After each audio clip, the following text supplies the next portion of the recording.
The At Your End Step podcast is brought to you by Comic Town. Check them out at www.comictown.net and search for Comic Town Gaming Center on Facebook.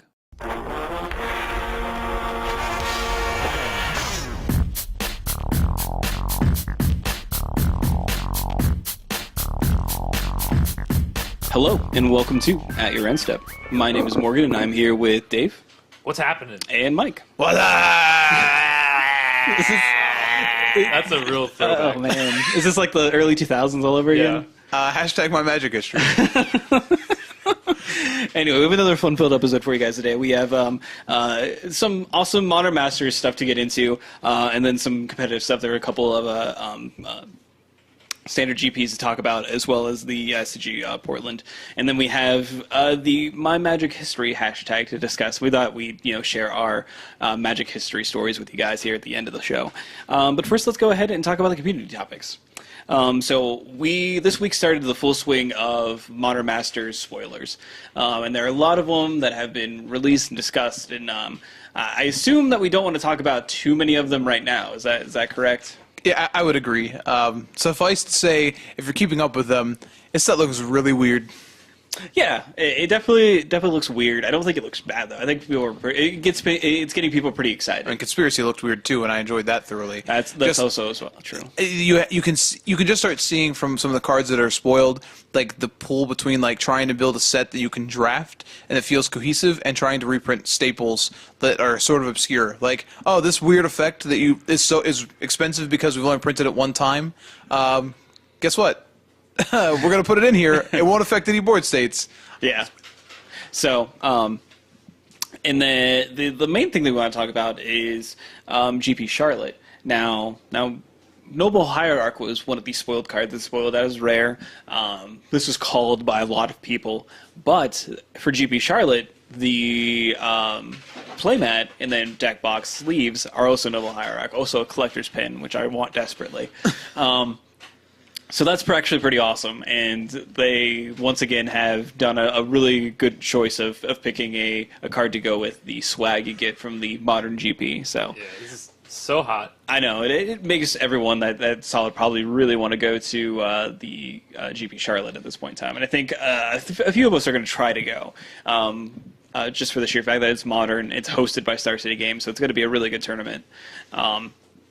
So more on that later, but yeah, I think the swag that you're going to get, and Noble Hierarch being reprinted, because it's one of those cards that's like, oh, this is just really stupid expensive and hard to reprint, since it has Exalted on it, so it's pretty awesome. Yeah, I like that they made it rare too and not mythic. I was a little disappointed last time around when they made cards like Dark Confidant and Vendilion Click mythics. So it's nice that they made this rare and that it'll be opened a little bit more. Right, correct. Yeah, it's with the cards that they choose to print a mythic, I think they choose to do so to not literally get hate mail from the secondary market every single day, and like they. Obviously with the reserve list, they've had issues with reprinting things and causing massive drops, and they don't want those people to get upset, basically. So they always have to be careful with what they reprint and what rarity. Now, being that from what we've heard that this is going to be a wider printed set, I can see some of those mythics that are getting printed again, like Tarmogoyf, potentially seeing an actual decrease in price instead of the inverse, which happened last time Modern Masters was printed. With that one, it is a little bit unique, but maybe Vendilion Click is probably a good example of where that actually might see a dip in price.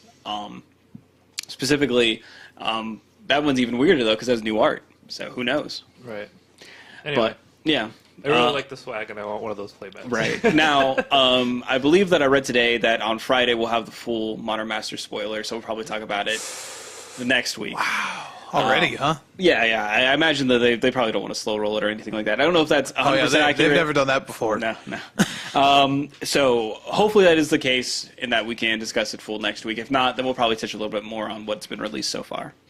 But let's go ahead and move over to the competitive segment. So like I said, there were two standard Grand Prix over the weekend, one in Sao Paulo and one in Toronto. The first one we're going to talk about was in Sao Paulo. It was won by none other than Paulo Vitor Damarosa. GP Sao Paulo Vitor Damarosa. Correct. It was either going to be him or Willie Idol, who got 16th, which is notable.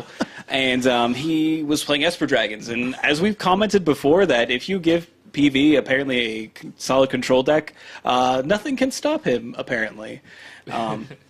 More accurately, a blue-black deck. Yes, specifically. He used to play fairies a lot back in the day. So. I mean, he's played a number of Esper decks in between and hasn't done that well with it. So I don't know if that just says, like, this has rejuvenated him somehow, or more than likely, this deck's just obscene. Yeah, I mean, that could be the case. I mean, people continue to tweak it. As we see, his list has 4 Dragon Lords, Ojutais, in the main deck, and is splitting between the two Silumgars. So one Dragon Lord, one younger Silumgar, as well as an Ashiok main.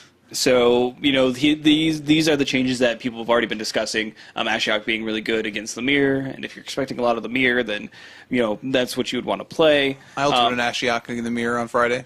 Felt very good. I bet it did. Felt very good. I bet them not having a graveyard or a hand was like, well, how do you win from here, sir? They don't. I get to attack with my Ashiok. Or my Ashiok, my Ojutai. Or their Ojutai, which also happened. So Ashiok, pretty good. Yeah, and what do you think of the 4th Ojutai? I mean, I don't hate it. Like, there's definitely some times where you don't hit a dragon and it's fine, and it is just the best turn 5 play. So if you're going to play the deck that way, you want to hit Ojutai turn 5 every game, then yeah, play 4. Now he's notably not playing Ugin anymore. Okay. So it looks like it's cut the Ugin for the Ojutai, basically. How do you feel about that, Mike? Do you feel like, do you lean on Ugin a lot, or is it more like not really necessary? So I think it's actually a really good question. I really like Ugin, but I think, and I've read a little bit about this and discussing it, like, it does feel like a crutch sometimes. Like, you can start playing the percentage game when you have, like, dig through time where you're like, well, maybe I can let this resolve this. And, like, having Ugin, I don't want to say it makes you play looser, but there are lines you can take with Ugin that you can't take otherwise. So I would say having the 4th Ojutai versus having the Ugin makes you, like, I think you just have to play tighter consistently, which I know it sounds weird. It's like you're playing loose in the first place, but you can't be like, oh, well, Ugin here would be really good. You have to play from the idea that doesn't exist. I don't know if I like that style of play better or not. Like, Ojutai is good enough for it, and I can see Ashiok being good here as well, but Ojutai, or Ojutai versus I don't know, I like to have a little bit of diversity. Depends on how you want to play the deck. Yeah, no, we've talked about this specifically in the past couple of weeks because we've talked about Esper Dragons a lot. Since the Pro Tour, basically, but you've talked a lot about how the deck can it can pivot and attack and kind of clock your opponent rather than just sitting there. So maybe the idea is, okay, maybe I'm winning a lot more games when I stick an Ojutai and I'm getting in there versus when I can, stall all the way up until I get to Ugin and like have Ugin survive a Hero's Downfall. No, I absolutely agree. And I think Blue-Black Control is still the deck that does a better job of just playing the drawn-out game to Ugin with Perilous Vaults and such. I will say, just even playing it a bunch online, on actual Moto, okay, actually have the deck, playing a real thing here.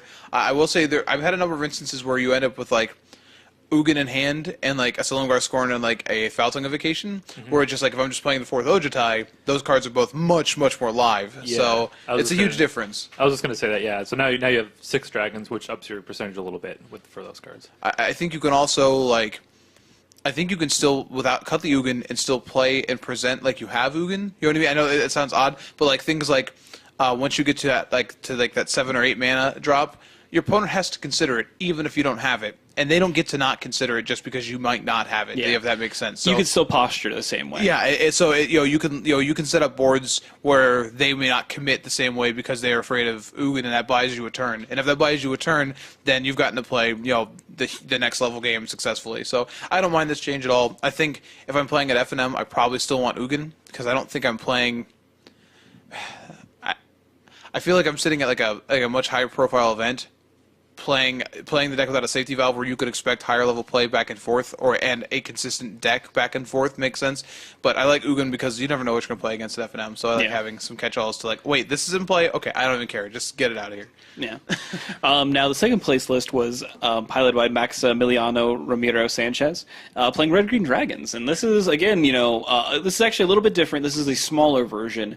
So it's not CVM's version, but it's the one that runs Rabble Masters, Rattleclaw Mystics, Air of the Wilds. And, this list is actually one that was in the top 8 of the PT, I believe, or an event near the PT. And it's one that has kind of come in and come out. I think CVM's list overall is probably more popular, but I like this lower curve list a lot. And, when we talk about GP Toronto, it'll be really interesting because I think Stormcloak Dragon is actually really well positioned. Yeah, I want to like highlight this, tab it or something, because we want to talk about Lucas Sio's list and some of the tech for Abzan, and we're talking about how do you what deck punishes that deck for selling out so hard against Esper Dragons. And it's this deck. So it's really cool. It's really interesting to me that 2 out of 3 decks for this rock paper scissors thing right now have dragons because dragons are sweet. But no, in all seriousness, this card, I just sort of tabbed this. We'll come back to this. I'm going to keep this list open so when we talk about the CL list, we can look back at this. Yeah, perfect. Now, the last thing I want to take a look at from the GP is the day 2 breakdown, which Wizards has, provided us so nicely. Hold on. There's another pretty sweet deck in the top 8, even though it's Esper Dragons. Oh yes, it's doing some things that I happen to love, and Dave, I appreciate this because you highlighted this in the show notes. Mike, there's 4 Monastery Mentors in this deck. Thank you. Yeah, reaching out for me. I've actually seen this tech before at the PPTQ that I won. One of the guys in the top 8 was playing Monastery Mentors. Now he was playing them in the board. As a way to, once you board out the removal, then that you can stick that under a counterspell, and it's pretty interesting. Here he's playing him in the main with Sorens. I have no idea how I feel about that. Yeah, it's pretty crazy. I mean, I thought it would be a sweet sideboard card. I kind of, not that I've played Esper Dragons, but I kind of thought, you know what, that would actually be pretty interesting to bring it in the mirror. But yeah, I mean, it appears as though, and this is what's his name, Ricardo Nunez Martins. Yes. Finished in the top 8 here. So it looks like he was kind of aiming to win the mirror. He's also playing a Treasure Cruise main, which is interesting. Well, he's playing a Treasure Cruise and 4 Anticipate, so his deck is definitely angled to he cut a land because of this, and his deck is definitely angled to make Monastery Mentor better. Right. So it is sort of interesting when you consider things like the lists that have even the mono red lists that have shown up that have been the one that's Sly above here, where it's much more focused on the creatures. Or even the decks that Patrick Chapin suggested, like a Mardu build that was not playing Wild Slash or Lightning Strike because they're so bad against Esper Dragons. Right. So now this guy's kind of yeah, don't play any low drop removal. They're bad against me. Don't play that spot Turn removal. 3 Monastery Mentor. Your turn. Or Thought Sees You, Monastery Mentor. Now he's playing 4 Thoughtseize in the main as well. So it's sort of interesting because this looks a lot like a modern deck that we've enjoyed. Yeah. I mean, you want to talk about going on the offensive, putting them on the back foot. I mean, this deck does it better than the standard Esper Dragons list. Now, I don't know if this one is better overall against most of the decks. I have no idea, but it's definitely an interesting take, and that's why I just wanted to highlight it as 4 Monastery Mentor. It's definitely. I don't like the Dragonlord Silumgar very much. I could see playing the 4th Ojutai here and just being like every one of my drops is a must, as a must deal with threat, and your Monastery Mentor. So one of the issues I had, I love that Monastery Mentor so much in Ascendancy, but one of the issues is that you don't want to really get past land drop 4 or 5. So there's an extent of how when you drop it, how many spells you can cast the turn you drop it. But this deck can just once the game goes long, they have less counter spells than a lot of the other Esper Dragons. But this deck can just slow roll a Monastery Mentor until it can just be oh, by the way, Monastery Mentor, dig through time, counter your removal spell, go to my turn. Cool, I'm going to play Treasure Cruise now and attack you for 10. You know what I mean? It's pretty hot. Yeah. Yeah. No, I think that definitely is an interesting take, and let's see if anyone kind of runs with that. I think it'll be pretty interesting to see. Now the day 2 breakdown, the top 3 percentage-wise decks were control, so either Esper Dragons or Blue Black. red aggro, and then Abzan aggro. So that seems to make sense with most of the other breakdowns that we've seen, per metagame. Those always seem to be the top three. This is going to be a recurring theme as we look at all of these. Yeah, most certainly. Actually. Yeah. And then now coming in just after that are Red Green Dragons and Abzan Control. So I just want to touch on that and then move into GP Toronto. So GP Toronto was won by Lucas Xiao. And he was playing Abzan Control or mid range. He definitely plays it more as a control deck, and you can see that when you were watching him actually play the deck. And he has some interesting sort of innovations on the list. Mainly, he's been playing main deck Den Protectors. Yeah, this is actually pretty close to the list that I've been running in Standard. Now, I haven't played a ton of Standard recently, but just playing at FNMs and stuff like that. This is kind of the deck that I'm trying to latch on to. I've definitely switched decks a lot in the last couple of months, so I'm trying to just play one deck. And yeah, just the main deck Den Protectors, no Deathmist Raptor version right. is the version that I've liked most recently. Yeah, and I mean, like hearing him talk about it is basically, all your cards in Abzan are powerful threats on their own, and being able to rebuy them is just huge. So it makes sense. I mean, you basically want a overwhelming amount of card advantage against a deck like Esper Dragons, and Den Protector is one of those ways that you can get it. Yep. And Lucas Xiao is an excellent player as well. This is his fourth GP top 8. I actually played against him at GP Columbus, the modern one, a couple years ago. We were both 8-0, and he just completely destroyed me. I did not play that well, but definitely worthy of GP trophy there. Yeah. I do want to point out also Daniel Fournier. Yes. Also top-8'd with a very similar list. I believe they were running kind of the same list. CL had like a main deck Nissa instead of. They had I think 2 cards, 2 to 3 cards different, but they tested together. To get prepared for GP Toronto. So as we can see, these were the only 2 types of lists that had the same very similar main deck and sideboard configurations, and they both top-8'd. So I mean, a lot of that has to do obviously with the players playing the lists, but I think that if you are looking to sort of dive into a deck and you want to play Abzan Control, I would look at these 2 lists from the top 8. I wanted to point this out specifically because I said that this list has already been sort of identified as a really strong one against Esper Dragons, and I wouldn't disagree. It's got playing Nissa in the main, Den Protectors in the main, and really cutting back on its removal. Like 1 Daroka's Command, only 2 Wild Blights.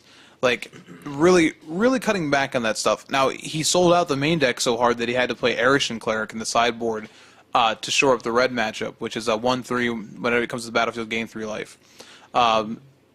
So I thought that was sort of interesting that he knew he sort of had to shore up that mono red matchup, because I feel like the main game 1 against like a Tarka red, I feel like this deck is a huge dog the way it's configured right now. Like Courser's still very good, but like only having 2 Bile Blights, you could just end up with a hand that has like Read the Bones, Elspeth, like Courser and some lands, and you're just dead before Courser comes online.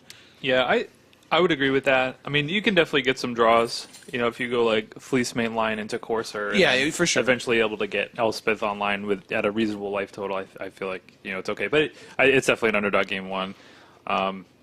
But it's also interesting to know we said it's playing Crux of Fate, which is sort of interesting because it's playing this so it can wrath away dragons and not its own board. Yeah, they board those in against Esper Dragons. Well, he's playing a main deck 1 as well. I was talking more about this before we even started the cast. Going back to the one I tabbed from Sao Paulo, you look at the Red-Green Dragons list is playing Rattlemaster, Surox, Thunderwake Regents, and Stormbreath Dragons. And you go back and look at this list that's like shaving a hero's downfall and has only white removal. Like, you're talking about how the format will continue to shape up. Red-Green Dragons, all of a sudden, at least against these Abzan decks, if they're functioning like that, that gets tricky. Like, okay, you have a Rabblemaster, you go Rabblemaster into Thunderbreak Regent.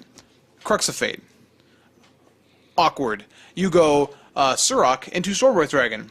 Crux of Fate.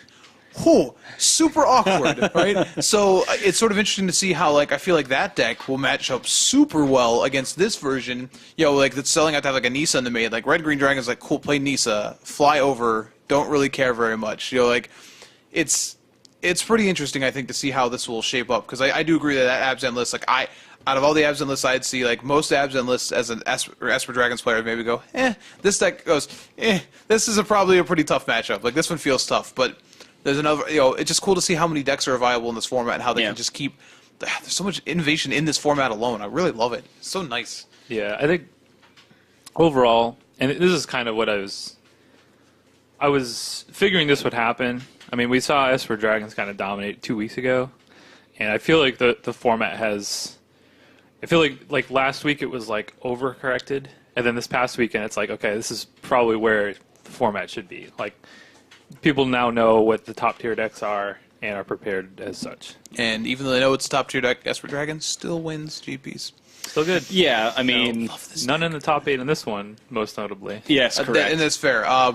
Yeah, I think you could talk about the different players that are here. You know what I mean? Like Brad Nelson making an appearance here with Abzan aggro still. Like, you could talk about part of the country, or you can just chalk it up to tournament variance, because we saw that Esper Dragons actually has the same percentage in both tournaments. So it just comes down to a couple wins or losses at the end when you're looking at a top 8. There were a couple in the top 16, I believe. But, also, I do want to point out, this was like the huge breakout for Den Protector as a card. Yes, correct. That card was 32 in the top 16, or was it top 8? There were 25 out of a possible 32 in the top 8. Okay.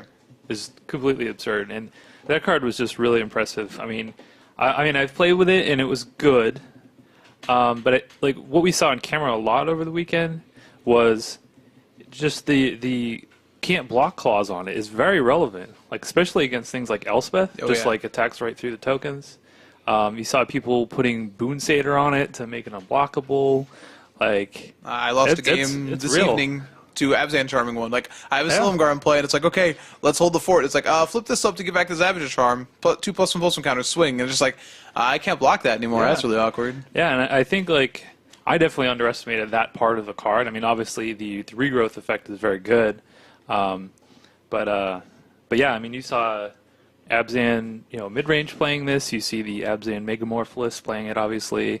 You even see Brad Nelson's Abzan aggro list is playing these in the sideboard. And we saw him, he was on camera a lot, and he brought them in a lot of matchups, and they were pretty impressive. The commentators were constantly saying how he probably felt that was a mistake having them in the sideboard. Was it his win-in match that I think I was watching, where like he had to use it to hit a fetch land so he could play a Siege Rhino for lethal? Yeah. And it's like that line is unavailable to any other version of Abzan aggro except for this happening right here, and it just won him the game. So it's pretty sweet.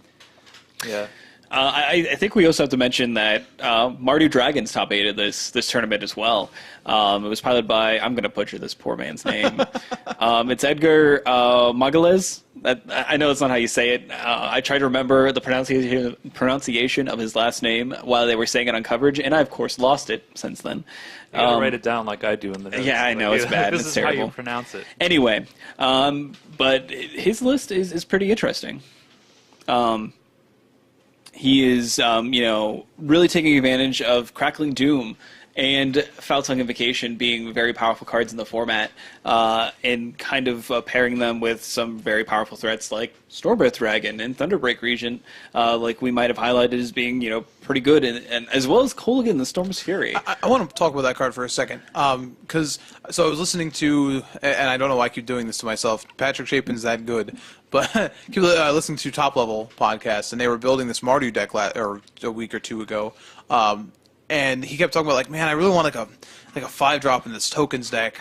I don't think Stormbreath is right. I don't think it's Sarkhan. And I'm like screaming at my radio. I'm just like, it's Kolaghan. Like, it's Kolaghan. Like, it's Kolaghan. Like, the dash is super relevant on a body like this, but you're playing it with Rabble Masters. Like, you can just randomly just like, let's pump up the volume. You know what I mean? And just get in there. But like the dash effect is super relevant when you've got, depending on the matchups you're looking at, like what the removal looks like. It just, like, now I have this threat that's sitting here. It also attacks for 5 by itself and, whatever pumps the team. So I felt like it was interesting that, it showed up when I think it's probably the card some decks have been looking for. Like, not to take anything away from the Dragon Lord, but when you were younger and faster, you might have been more attractive. Just saying. No offense, no offense. And I mean, they do have a Dragon Lord in the sideboard as well. And another important thing to note is the Soulfire Grandmaster and Kolaghan's Command combo, that you can potentially lock someone out of the game in the later turns. I'm just going to keep rebuying this, and you're never going to draw a card. No, I know that they're not going to show the list for this, but Ben Stark was also playing a very similar version of Mardu Dragons, and he finished 17th. So they're not going to show his deck list for that, but he was definitely there, up in the last couple of rounds. And he was doing some work with his list as well. I don't think he had Rabble Masters. I think that was different. I don't know if he was playing over them, but I don't think he had them. Yeah, he was definitely playing, Seekers and Soulfire Grandmasters. Yeah, and this list has them, so the numbers are probably just different. Yeah. He might have had like a full 4 set of both Seekers and Soulfires, and then was playing 2 other cards over the other 2 Rabble Masters. Possibly. Yeah. I think it's interesting. I was sketching out. I've been sketching out like some lists, and one of the ones I was sketching out for tokens was talking about would you want Angers on the board. And I was sort of surprised to see 4 Angers here because I feel like, and correct me if I'm wrong, maybe I'm insane here, but like you might just want the 2 damage one, and I'm forgetting the name of it right now. Seismic Rupture. Seismic Rupture. If only because you get to play. If you're playing 4 Seeker the way, then you can always make sure your Seeker survives.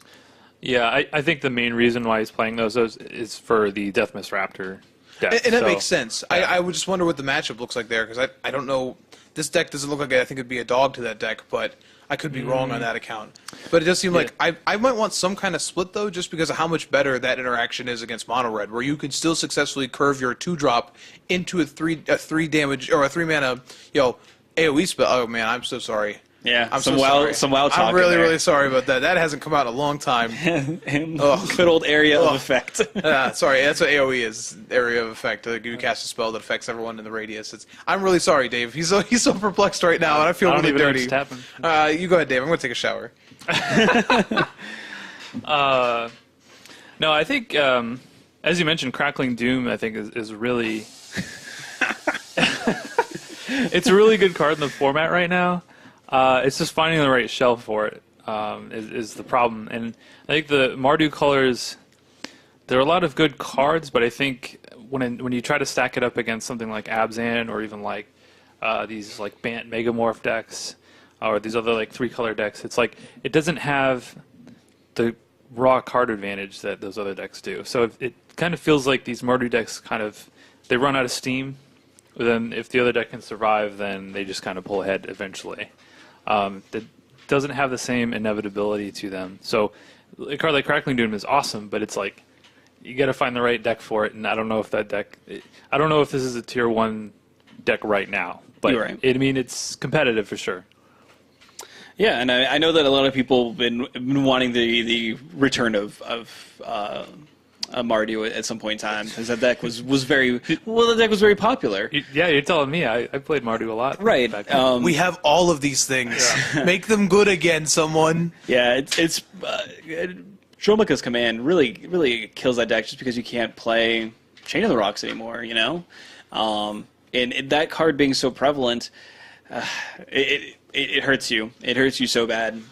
Same thing for Red-White. And that's why that deck just hasn't been able to place anything, because having main deck cards that say "kill your Chain of the Rocks, gain insane value" is really hard. Gain insane. It says that's all. The secret 5th mode. Yeah, that's the 5th mode. I do think it's interesting, in this format that the cards are still so powerful that you can get away with playing a deck like this. It's just like, I'm going to jam a bunch of really, really powerful cards, and I'm going to make you have an answer every time. And I think that's absolutely fine. It's sort of, in a direct opposition to things like what Atarka Red is doing, where it's like, I'm going to play a bunch of really average cards, but they're all very, very efficient. So, you know what I mean? So you get this difference here. I do think, though, if you're going to try and make this deck successful, you have to make a decision between Crackling Doom and, like, Draconic Roar, like what you're doing. Like, I'm going to beat Esper Dragon, so I'm going to play 4 Crackling Doom, but I'm also going to main deck 4 Draconic Roar, so I have just as high of a chance of seeing that sitting in my hand when my opponent casts, Ojutai. So I feel like, much like Lucas Sio's deck made a hard decision to be like, all right, I'm going to beat Esper Dragons.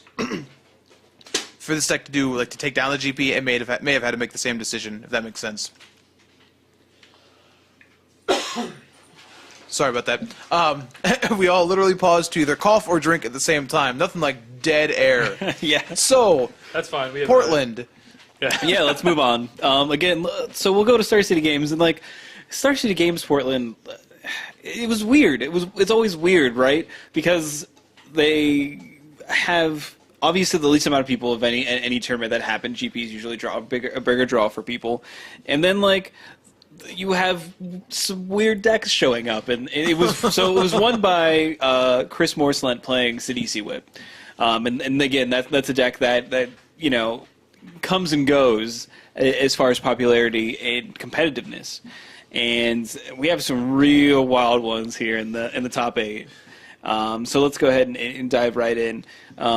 Now the Sidisi Whip deck that we are taking a look at could have just been a good time for that list, especially if Esper Dragons is doing things like not playing Ugin, which I know that we saw from PV's list is potentially something that's happening, but this again shows the power of Den Predictor and Deathmist Raptor. Yeah, I was gonna say that he was playing the full 8-pack there. Yeah. Of those, so yeah, I mean, I think that package is kind of the go-to that people have kind of defaulted to fight Esper Dragons, but it's also they're just really powerful against pretty much everything. Yeah. And we do actually see 3 Abs and Aggro lists. Now, this is something that has been an actual very popular and well-performing deck in all 3 of the tournaments that we talked about, which leads me to believe that this could just be the default non-Esper Dragons deck if you are planning for a tournament. So if you are planning for 2 decks, it's probably going to be Esper Dragons, this deck, Abs and Aggro, and then the 3rd deck is going to be a Tarka Red. Yeah. Because we do see copies of that throughout the top 32 of what Star City Games has provided us. Now, I will say there's quite a bit of I want to say this. I don't know words. Cool. There's a lot of customization. Variants. Yeah, There we go. That you can have with these Abs and Aggro lists. I mean, you have kind of the standard list, and then you can also look at something like Andrew Boswell's list, which is a little bit more low to the ground. You get Brad Nelson was playing main deck Wingmate Rocks and Den Protectors. His were main deck. Brad Nelson's weren't. They were sideboard. Main deck, yeah. Main deck Wingmate Rock, sideboard Den Protectors. There you go. And then I know we didn't really talk about this, but Willie Eddle's list from GP Sao Paulo was playing Deathmist Raptor Den Protector in his Abs and Aggro deck. So there's kind of a bunch of different ways you can actually take just this one archetype, which is pretty interesting. Yeah, I mean, when we take a look at the second place list, it looks like he's running a variation of Boz's list because he has Ramaz, King of Oreskos, but also he also has 2 main deck Wingmate Rock. And I think that's just the Mirror Breaker. That's the Absent Control Killer. That's the card they're looking to beat those. Yeah, I said it a lot. To beat that those builds, those actual lists. So I think if you are going to continue to play this list, you're going to have to figure out a way to combat Wingmate Rocks, and that's I don't know. That's a difficult card to kind of take a look at and beat when you're playing another aggressive deck. It's not a really good way to do that. You could also just play some, what's the 2/1 flash Torpor Orb? Torpor Orb? Oh, yeah. The Hushwing Griff? Hushwing Griff, yeah. You can some Wingmate Rocks. I don't think it's very effective, but, whatever. Yeah, I don't know how good that is against the deck full of Use 4/4s. Yeah. Hushwing Griff against Wingmate Rock. It's not very effective. You wouldn't bring a friend.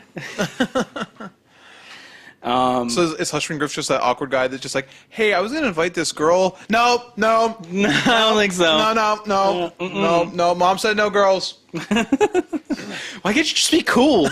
Be cool, Hushwing Griff. Be cool. So we do want to highlight that Cedric Phillips played in this tournament and top-8'd with the Tarka Red, which is pretty awesome. And he couldn't believe it. Yeah, he battled back from 4-3 to top 8. That's really impressive. He just kept tweeting about like, oh, apparently I won again. When this deck decides to be unbeatable, it's unbeatable. Yeah, and I thought it was pretty awesome to see. But let's talk about some of the interesting lists that came out of this tournament. Let's talk about Nick Peternell's Blue-Green Devotion list.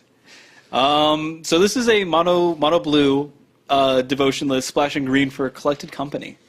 Collected Company, fun fact, gets Thassa, Gone on the Seas. It also gets interesting things like Shore Crasher Elemental, which is pretty cool. Yeah, he got paired up against Cedric Phillips in the top. It was a comical display. We'll just say it involved a Collected Company for a Wall of Frost and a Shore Crasher. No, I think it wasn't it Wall. I think it was Wall of Sidisi Faithful was what he got, or something like that. But, oh, okay. Well, this must have been a different one because he definitely did the Elemental plus Wall of Frost followed up by Master of Waves. LOL. Yeah, real cool. Against a red deck. So yeah, and I think that's why Nick probably picked to play his deck, because he's like, well, I'm not losing to mono red ever. When you're playing 4 main deck Master Waves, and then when you look at your sideboard, you have like 2 Wall of Frost and 4 Encased Ice. You're not trying to lose that mono red matchup. I don't know how well you do against control, but yeah, you're definitely not losing to mono red. I don't know what to say about this deck. I mean, now this isn't like entirely new. I know BBD had one of the decks that he was playing in one of the Star City videos. He was playing something similar to this. Now we haven't seen it yet show up in a top 8 ever. This is the first time that I believe, but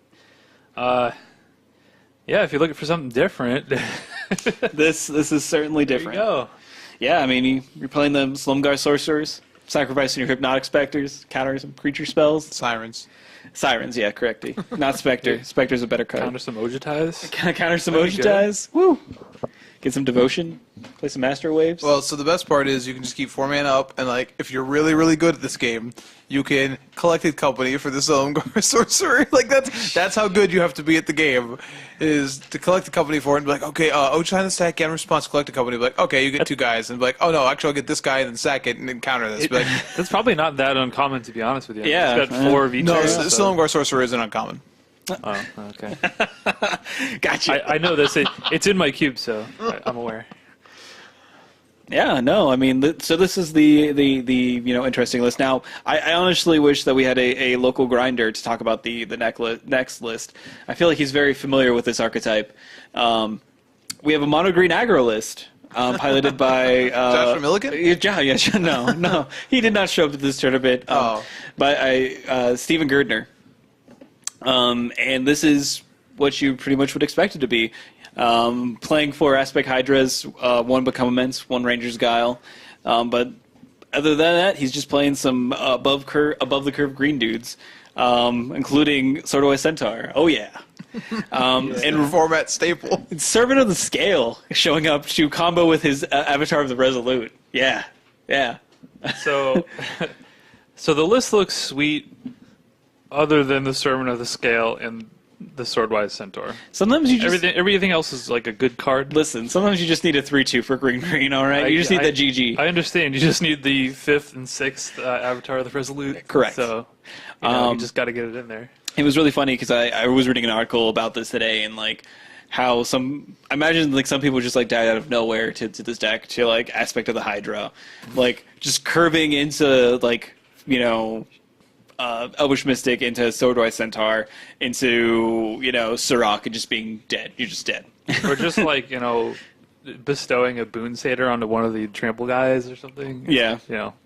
Again, it might also show how powerful the Death Mist Raptor Den Protector combination is. Again, this is an 8 of in his list. It's just like that. Just playing that might be good enough to make any deck top 8able at this point in time. Yeah, they were discussing this a little bit on. They had a feature match at the start of day 2, and they were explaining that one of the ways that this deck can kind of get some reach is with Dent Protector and the evasion. So you could put Boon Satyr on it. You can use Become Immense or Aspect of the Hydra to kind of push through those last points of damage because, I mean, it's a bunch of green ground creatures. It's little kid green. I mean, yeah. But, I mean, that's a real thing. I mean, you can... He goes with the 4 Rangers Guiles on the board. How many tiers do those Rangers Guiles mop up in this tournament? So many. It's just like if you're eating like biscuits and gravy. It's just like the Rangers Guiles just sopping it up. They're just sopping it up. I think it's interesting also that you see the return of Mistcutter Hydra because we haven't seen that card in a long time, and it was a format staple a while ago. Now it was a format staple in a format where blue-white control was king. Also, there was this mono blue deck that was fairly popular as well. Well, that's true. Too bad but, you didn't get paired against him. But I think it's interesting here because it's not actually that terrible against Esper Dragons. Like, most people are cutting ultimate prices now. I know I did, and like only have a limited number of heroes downfalls. There's no way you're going to Foul Tongue Vacation this guy. Like, not at all. So this card, even if it gets through just once, like if their one card equals 5, 6, 7 damage, that can just be the difference in the game. I mean, I wonder if he, I don't know what his board plan was, but I wonder if he brought in the Rangers Guiles against Esper Dragons. So it's like, oh, you play your Mistcutter Hydra, leave a green up, You don't even have to do that. All you have to do is show them a Rangers Guile like on accident, and then just leave the green up, and just have them sit there going, I don't know what to do. I mean that's probably. I can't imagine him not bringing in Rangers Guiles against the Abzan or Esper control lists, just with the sheer fact that it's basically a counterspell, against their removal spells. No, he did. I believe he ended up losing to an Abzan deck, and I know the feature match that I didn't watch too much of the top 8 for this particular tournament, but I did watch some of the Swiss rounds, and it seemed like Abzan mid range was kind of a tough matchup because they did have the removal backed up, with the bigger threats. Like Elspeth seemed like a pretty big deal. Yeah, I can't imagine this deck necessarily easily beating an Elspeth, unless you could just get an insane Avatar the Resolutor, get some real big trampler. Yeah. Or Dent Protector. Dent Protector actually kills Elspeth pretty easily with any pump spell. Yeah, that's true. Right, but once you get an Elspeth online, there aren't a whole lot of. Oh no, I don't disagree, but it is interesting to see. It's not the worst thing ever. But it is rough. A lot of their guys have a base power of 3, which makes it a little bit awkward. Yeah. Oops. Go ahead. No, go ahead. I want to. Dave did a good job with these notes today. I'm kudos because I also am enjoying the 0 copies of 5-color dragons and the 64 published lists across the 3 tournaments. So, do you want to know the story? You want to know why they're so detailed? Why? So we had some system issues at work, and I had a lot of free time on my hands. So we'll just say that. I just went back to look real quick. The day 2 metagame breakdown for Portland had 0 5-color dragon. Mono blue. Sorry, 1 copy of Mono Blue Dragons in day 2. So good list.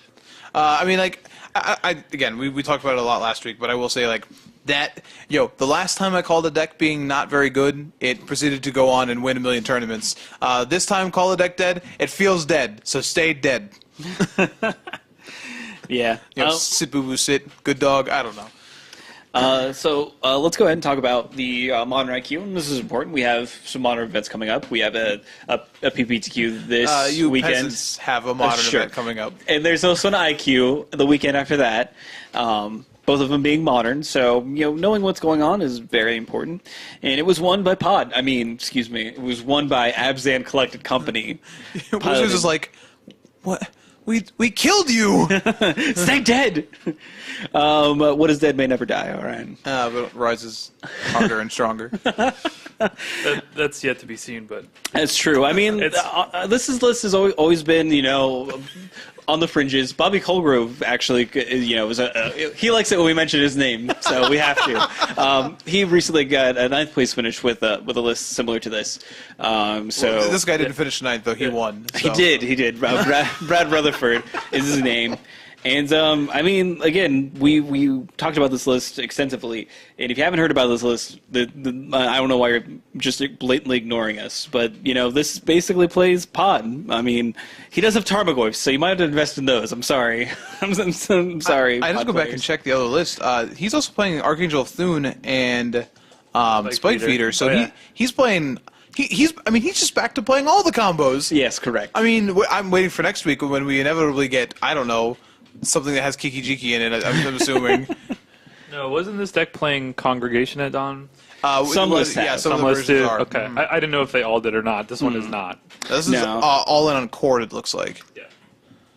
Yeah, I don't think the Congregation at Dawn is necessarily important for this list. You really are running a critical mass of hits with it, and being able to have 4 Court of Callings as well. Like you have so much manipulation. I don't necessarily think you need the Congregation at Dawn, especially if you're running things like Archangel Thune Spike Feeder combo. Like you have multiple avenues of victory. So yeah, I think this is pretty interesting. I definitely a fan.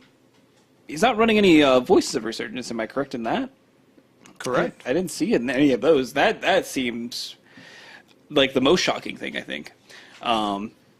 So we'll kind of see where these lists go. But I mean, this is a good avenue. I think that it's interesting that Wizards had Print and Collect Company and gave players that had all these cards maybe another way to still get value out of them.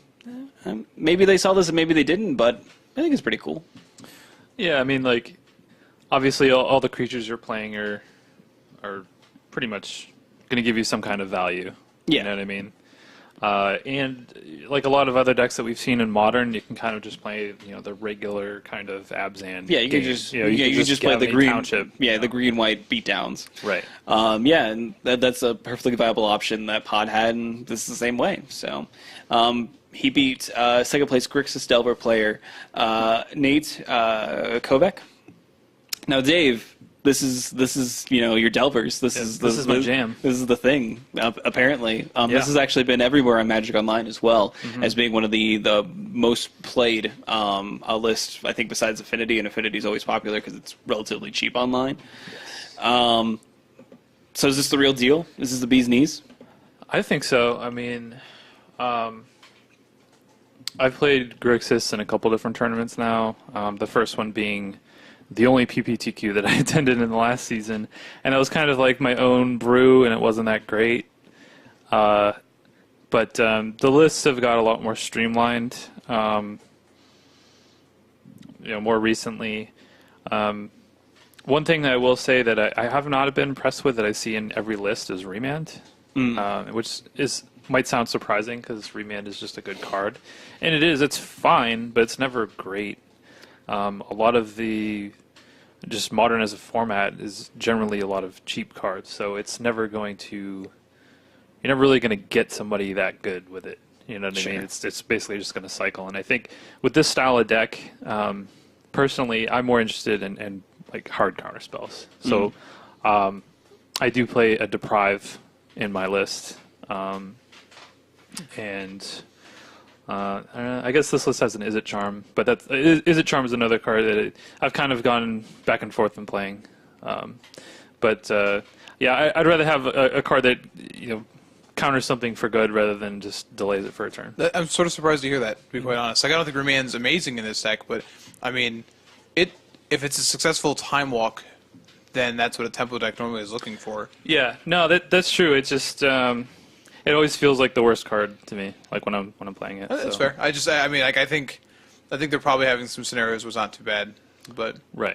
What do you think about that Keranos side of the board? Woo. Yeah, I'm running that. Okay, I don't know if you were. It's slightly more awkward now against some of the Abzan lists that are running Dromoka's Command. Before it's a good card to bring in against those style of decks or those grindy matchups. So it's a little bit more awkward against them. It's still probably fine. You can still spell snare that card, but yeah, I mean it's a card that I actually. So the last time I played the deck was at the IQ in Richmond, and I played one. Didn't actually get to resolve it at any point, but it was in my list, and I still plan on playing it going forward. He's clearly doing it wrong because he doesn't have any. Is it Statocasters in the sideboard? And I know that's Yeah, what are you even that's doing? a Dave Nolan special, Oh, yeah. specifically against me and all the decks that I like to play. I believe there are 2 other lists in the top 16 somewhere, and I believe they're playing it. So Well, clearly they got the. They were smart, but apparently They got the it Dave didn't memo. do it for them because they finished lower than this one. But Now, another deck that you highlighted was the Twinning End deck. So Living End plus Splinter Twin combo. And Modern's a crazy place. just period.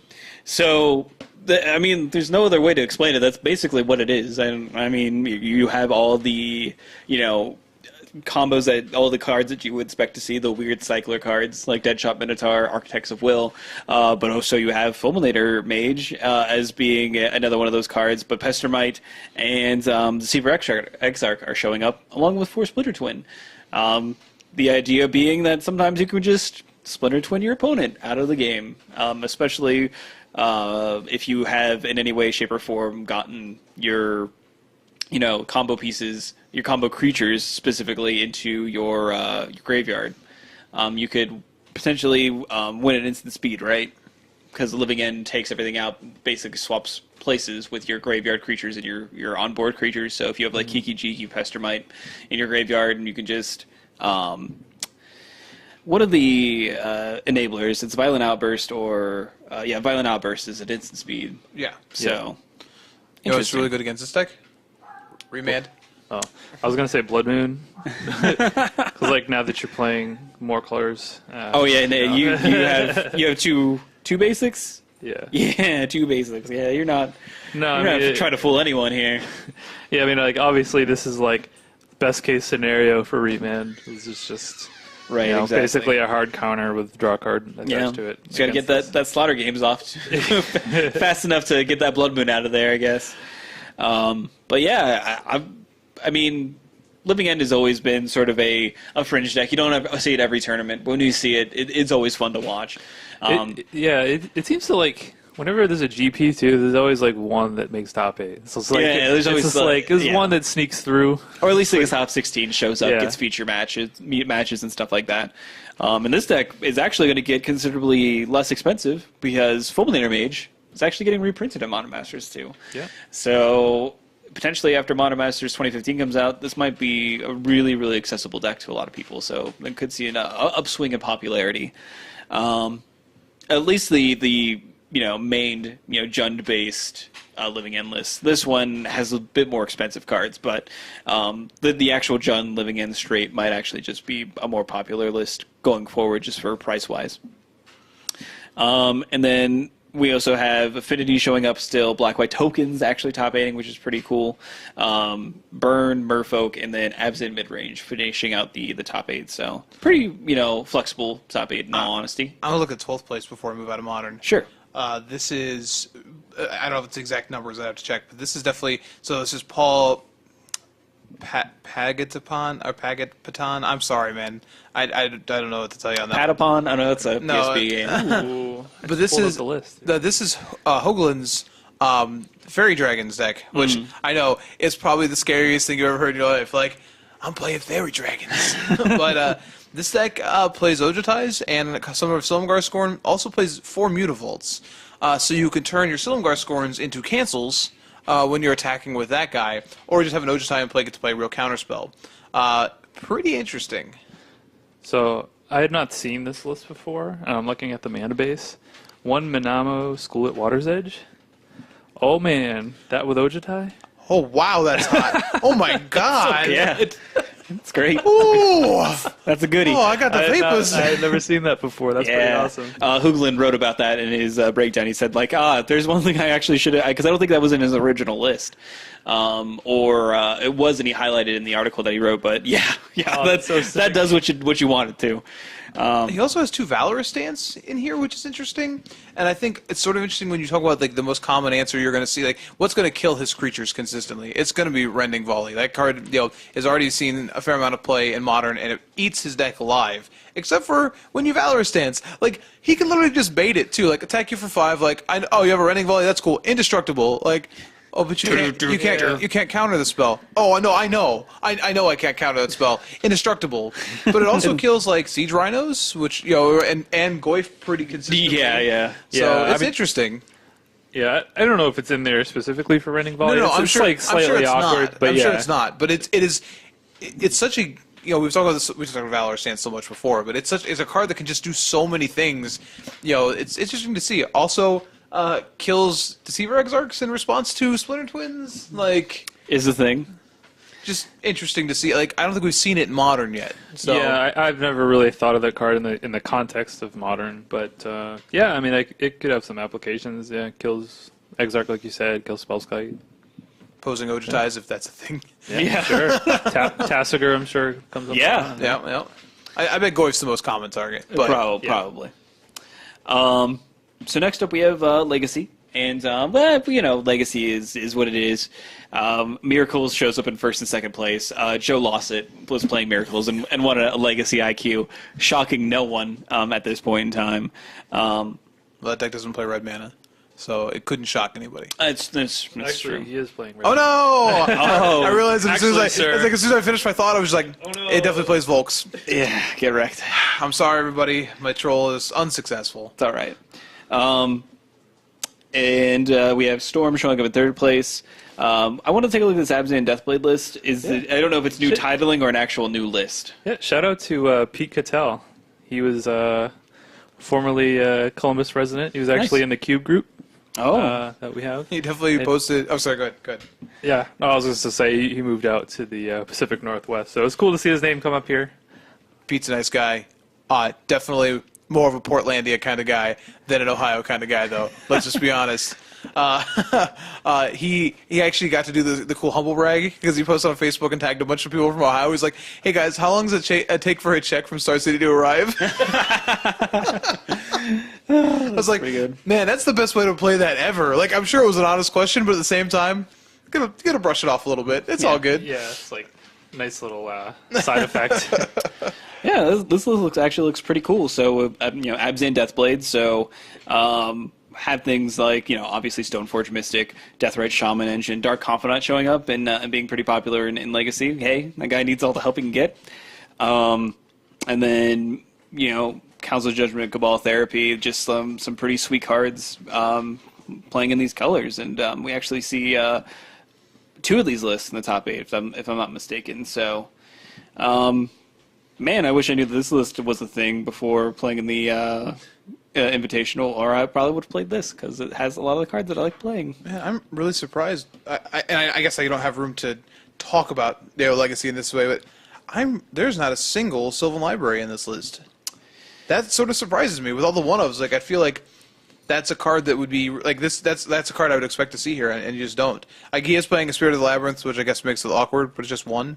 I don't know. That's sort of surprising to me that it's not playing that, but. Otherwise, deck looks fun. That's for sure. Yeah, and then looking down to the rest of the top 16, there's nothing that's too surprising except the Abzan Deathblade lists are two of the more eye-opening ones. But yeah, I mean that's Legacy. You don't listen to this podcast to hear us talk about Legacy. We understand this, and if you do, then I'm sorry. You have listened to the wrong cast, sir. For a long time. This is episode 87. It's just like it's coming soon. They're gonna have that whole episode on Legacy. That 10-part series. Yeah, Never. I try to keep up with Legacy, but I think it's I don't important. play it. It's interesting to watch. It is when they do have interesting to tournaments, watch. That is correct. Yeah, I think that it'll will be something that we'll touch on, but never really get too in depth in. So that was the competitive tournaments over the weekend. Let's go ahead and move into our Magic stories. So Channel Fireball started this hashtag. It's the hashtag My Magic History, and we felt that it would be kind of nice to discuss that with our listeners, basically, and kind of tell you our Magic stories, how we got into the game and everything like that. So who wants to start? Dave. I'll go first. Gather round, children. Why'd you this say it guy like that? Marshmallows around the fire. It got so creepy right now. Was that creepy? That was I creepy. toned down the creep. It got colder in here. Did it get colder in here? Yeah, it feels colder. Ooh. Like the warmth is No, just it's, left. It's just the fan that's on. No. It's been on the whole time, buddy. Okay. All right. So I got into Magic when in high school. I went to a vocational school, so I was in electronics. So a lot of people in my shop played. Yeah, it was the nerd shop. Ah, vocational school, transistors and magic cards.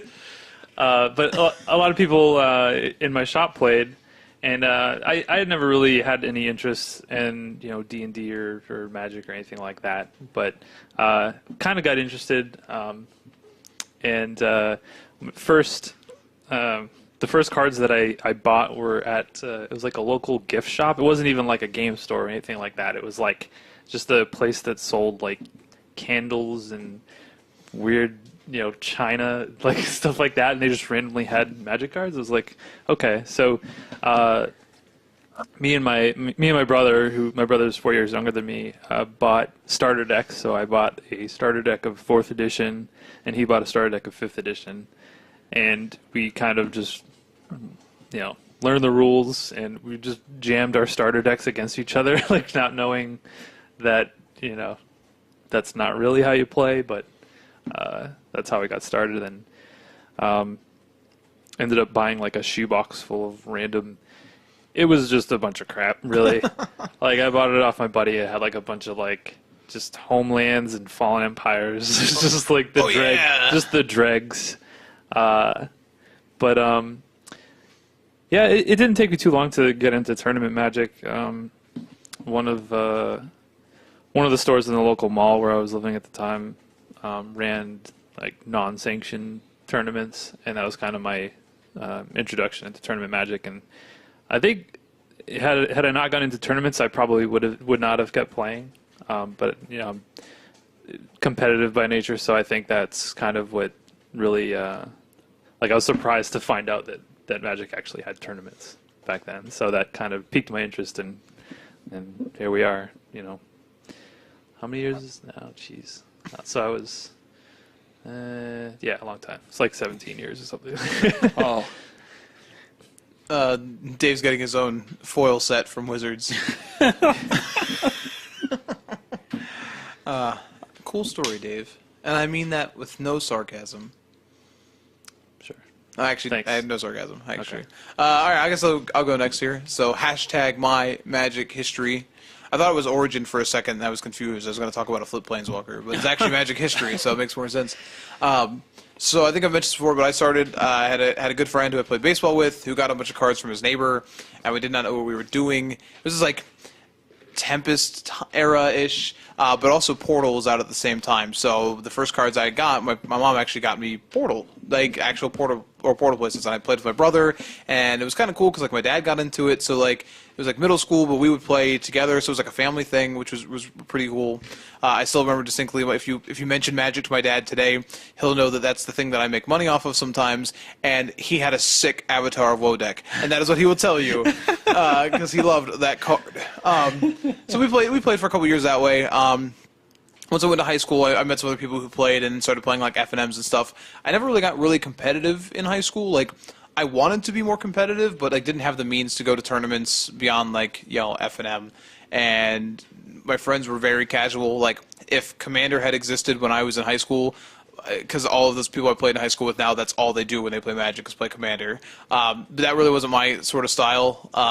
And I would consistently like as a way to like test, I would try to build decks that broke multiplayer games just for fun, and I had a lot of decks that people did not like very much. You were that guy? Yeah, just because I got bored with it. Like I just got bored with it. So just like I wonder how this. I remember I for a while playing in high school, just like again lunch table decks. My favorite deck to play at the lunch table was a Fire Gambit Kark's Thumb deck because again I'm that guy. Or I had a Seaton Croson Protector combo deck that won with Words of War. All right, if I'm naming cards that are gibberish to you, it's okay. Don't look them up. It's fine. No, not worth it. Seaton tapped druids for mana. That's a thing. They was tribal druids, man. Okay, Voyaging Satyr used to be a druid to me. Okay, you understand? So I sold my collection. I think I mentioned that before. I sold my collection. Sold so many Onslaught fetches for such low prices. How many wastelands? I don't know. See, You don't want to know. again, I played fairly casually, and I had a huge collection, so I couldn't tell you the amount of things like Wastelands I sold. Think like uncommons from sets I played in, so like standstills that I just gave away, Aether Vials, that kind of stuff. Where it's just like, oh, this is probably just sitting in bulk. The correct answer is too many. Yeah, enough where that college could have been cheaper if I had like invested. But I got back into it when I moved down here by myself and managed to latch onto a pretty awesome play group headed up by, well, Dave Nolan, no less, and was able to increase my skill by leeching all of his skill. That's true story. Not lying. I'm actually illicit. And the interaction between people is just as confusing as the interaction in cards. Correct. And that is my proudest joke of the entire podcast. If you don't know Licids, Again, don't bother. It's not worth it. no, this one is funny enough to look it up.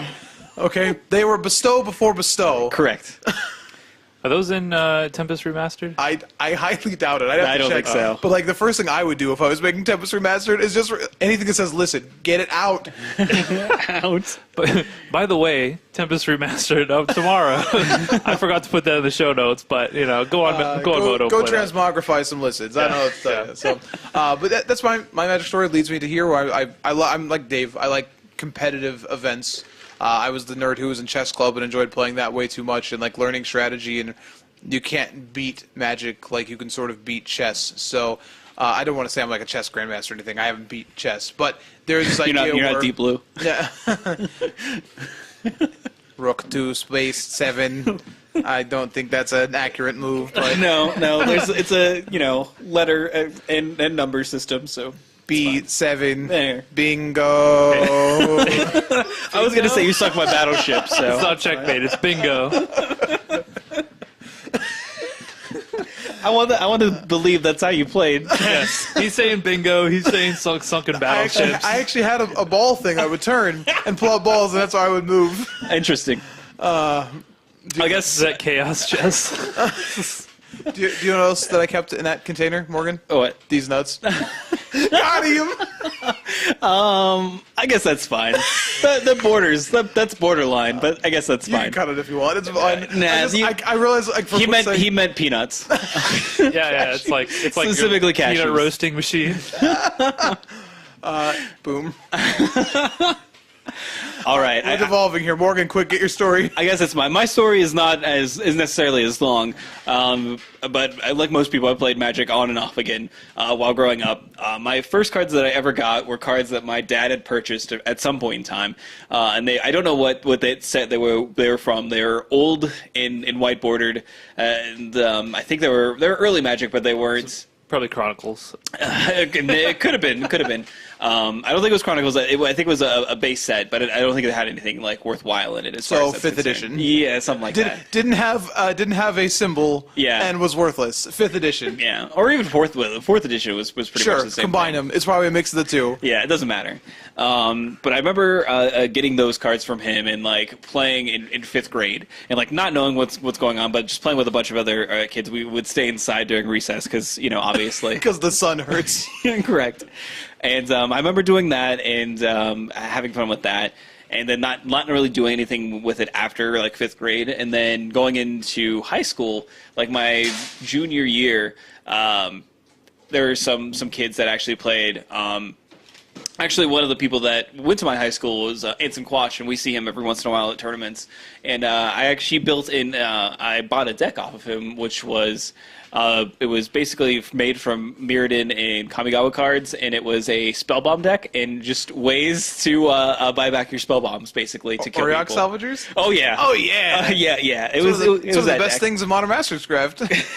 So I had that deck and like played lunch table Magic for a little bit, then kind of dropped out of it until like after high school, when randomly like one of my best friends says that she and her boyfriend were gonna start playing Magic again. And I was like, well, I have nothing better to do, and we usually got together and played board games a lot. So I was like, well, I remember playing Magic, so I bought basically like an intro deck when I started. It was one of the Duels of the Planeswalkers like theme decks from the game basically, and bought that and kind of never looked back, and then started going to F&M during Scars, Innistrad block, and I pretty much just wasted a lot of time and money on Magic cards at that point on. And a deep affection blossomed between Morgan and I at these events. And Yes. here we are. Yeah, deep affection. Yeah, I don't really know actually how I started talking to you guys. In all honesty, I can't remember. I'm a giant jerk, so I really don't know how. It just kind of happened. Like I just started to show up and had no one else to talk to. When did we become friends? When did I see? I have a bad memory. See, I think I know exactly when. When we split a pre-release. Yeah, we split Avis and Restored, the best I've ever done at a pre-release. I remember specifically beating Justin Aiello and being so happy. We were just like, hey, this is cool. We should hang out now. Yeah, it was pretty awesome, and And we haven't been able to do it since. What is wrong with us? yeah, it's sad. I mean, I've won a bunch of them, but I'm typically bad at limited. Oh, all right, I can talk now. Cool. No, so do you guys remember like your first competitive deck? Or I should say like first constructed deck that you took to like a PTQ or a GP. Oh yeah, mine's totally a cheaty deck because I came in later, obviously, so I had this thing called the internet that I could use freely and look up what was actually performing well. We had the internet back in the day. Yeah, but I mean, I had like high speed internet. No dial up. So Read the dojo. my first deck was red green Primeval Titan ramp.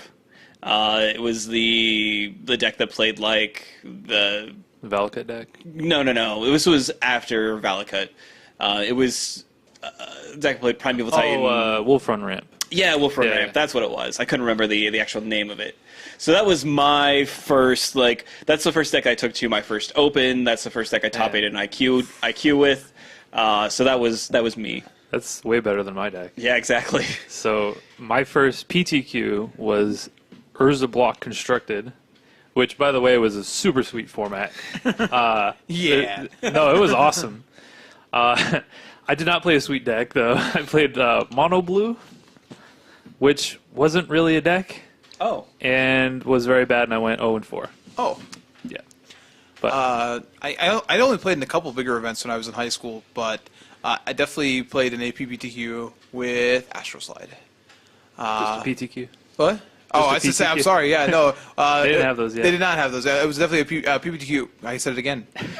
It's ingrained. We It's can't help ingrained. I it. can't help. No, a PTQ with Astroslide, which I loved that deck. I love that deck. It's the deck that I first made money at FNM with after struggling with a bunch of other terrible decks. But Ash, I did okay. I don't really remember my record. I know I didn't get anywhere near top 8. I don't even think I was able to finish the event, but it was fun. I loved playing that deck. But I didn't get to play that much really competitive stuff when I was in high school. Like I didn't travel that much. So post, in a modern era, the first PTQ I went and played into was Sealed, and then I think I played. Might have been a modern one, like the first one I can think of. Might have been Splinter Twin, like the first set of modern PTQs. So Man, probably missing one. That's pretty awesome. I'm glad that we all have such varied stories, and we all kind of get into the game at various stages and have been invested in the game in various stages. So I think that we help represent a lot of people. Maybe not a lot of the new players, like the brand new players that have started to kind of break into their FNM magics and stuff like that. I'm closest they to have them. things like the internet. Yeah. Apparently, I didn't we have. really would need Jordan to come back to the podcast because he started playing even after I did. So it was around the same time, but I mean, his favorite card is Champion of the Parish. So yeah, exactly. Yeah, fairly new. right. Oh shoot! I definitely was going to. I'm going to lose it. No, it's gone. I'm sorry, everybody. Oh, I you failed. Just That's- pulled a me. Good story, bro. So. It's a good Mm-hmm. place to end the show on. We definitely want to touch on what's going on over the weekend. So we have GP Atlantic City, which is limited, and GP Paris, which is going to be standard. There is no Open this weekend. That seems a bit odd. No open. Wow. But since there's no Open, what you all should actually be doing is going to Comic Town's PPTQ. It's going to be this Saturday, and it's going to be at the Comic Town store. There's actually an event already set up for it on Facebook, so go find Comic Town Gaming Center on Facebook, and then join the event. You can also find it under Griffin Events. True. as well. But yeah, it's going to be a really awesome event. They have a pretty good price payout for it as well, which you won't find in a lot of PPTQs, so they definitely want it to be definitely a premium event to go to over the weekend. And then, we still have the Road to Origins going on, which is, we have open trials for their standard constructed FNMs going on. And then on the 17th of May, I believe, is going to be the Modern IQ. It's going to be on a Sunday. So again, there's an event set up for that on the Facebooks. On the Facebooks, if you will. So I'm planning on attending both of the Modern events. So hopefully we'll see you there. I won't be there this Saturday. Yeah. Whatever. I'm not allowed. Yeah. Sorry. That's, Like, I'd like that's to so show up, awkward guys. for you. Oh, it's too bad. It's just too bad. I'll be there, and I'm feeling good. Feeling good. You're feeling good? Hey, Feeling good. I'm feeling good. I need someone to test with for the one in June. So get there. Yeah, most certainly.